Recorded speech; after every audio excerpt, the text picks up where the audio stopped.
তো গাইজ একটার সময় আমি এসেছি এখানে আর 4টের সময় ঢুকছি ফাইনালি গার্ডেনটাতে। এটা হলো এই গার্ডেনে ঢুকতে কিন্তু কোনো রকম পয়সা লাগে না। আগে নাকি পয়সা নিত, কিন্তু এখন কোনো রকম পয়সা নেওয়া হয় না। আর সত্যি বলতে যে গার্ডেনটা ভীষণই সুন্দর। আর এই গার্ডেনটা কিন্তু পলাশিপাড়া থেকে মাত্র 10 টাকা টুকটুকি ভাড়া দিলেই কিন্তু তোমরা চলে যেতে পারবে। আর এই গার্ডেনটার নাম হলো হরেকৃষ্ণ গার্ডেন।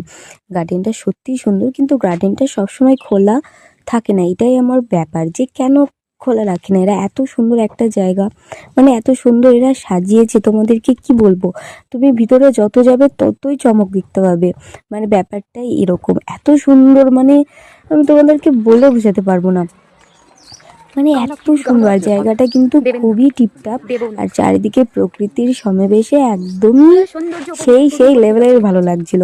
আর এটাতে কিন্তু 4টে থেকে 5টা, মাত্র 1 ঘন্টা খোলা রাখছিল। আমি কিন্তু চলে গেছিলাম সেই 1টার সময়, যদিও আমি জানতাম না যেটা কখন খোলে বা কি। তো আমি কিন্তু দিদির বাড়ি যাচ্ছিলাম, তখন কিন্তু ওই গার্ডেনটাতে ঢুকেছিলাম।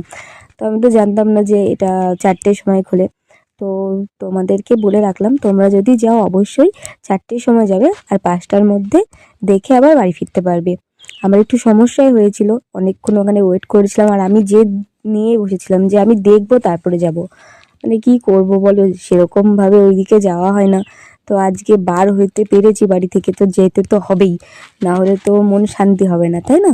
মনকে তো শান্তি রাখতে হবে, মন যেটা চায় সেটাকে দিতে হবে মনকে। এই জন্য গিয়েছিলাম। আর একটু আমি ছটফটি টাইপের মেয়ে, তো যদি কোনো জেদ নিই তো সেটা পূর্ণ না করলে আমার পেটের ভাত বাবা হজম হয় না।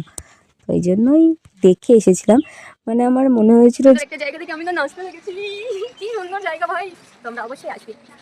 এত সুন্দর ভিউ, কিন্তু সবই ঠিক আছে, কিন্তু মাত্র 1 ঘন্টার জন্য খুলছে, ওটা একটু মনে হচ্ছে ব্যথা লাগছে, কারণ এত সুন্দর জায়গা মাত্র 1 ঘন্টা দেখতে পাচ্ছি। যদি সারাদিন খোলা থাকতো একটু ভালো থাকতো।